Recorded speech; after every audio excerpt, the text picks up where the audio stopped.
नमस्कार, आज हम एक बहुत ही कॉमन टॉपिक पे बात करेंगे दैट इज़ एसिड रिफ्लक्स। हर 100 में से 10 से 20 लोगों को ये दिक्कत होती है। मेडिकल लाइन में हम इसको जीईआरडी बोलते हैं। जी पर गैस्ट्रो, ई पर इसोफेजियल, आर पर रिफ्लक्स एंड डी पर डिजीज़। इस बीमारी में स्टमक का जो खाना है, जो कंटेंट है वो बार-बार फूड पाइप की तरफ आता है जिसके कारण छाती में जलन या दर्द हो सकती है। कभी-कभी ये दर्द बिल्कुल हार्ट अटैक की तरह लगती है। अगर ये खाना बार-बार फूड पाइप की तरफ आएगा तो फूड पाइप में सूजन हो सकती है, फूड पाइप में जख्म या अल्सर हो सकता है।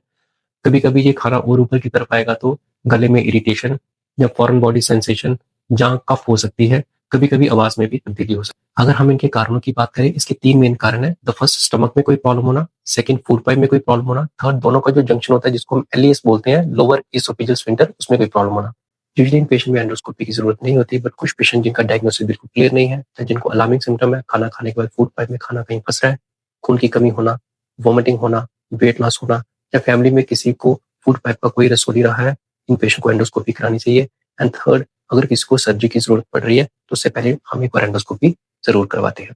इस बीमारी का जो गोल्ड स्टैंडर्ड टेस्ट है, that is 24 hour pH monitoring.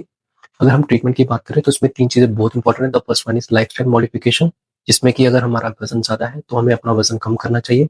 Second, हमारा खान-पान बिल्कुल ठीक रहना चाहिए। हमारा fatty meal, spicy meal, citrus fruit, excessive caffeine intake को कम रखना चाहिए। स्मोकिंग, अल्कोहल को अवॉइड करना चाहिए।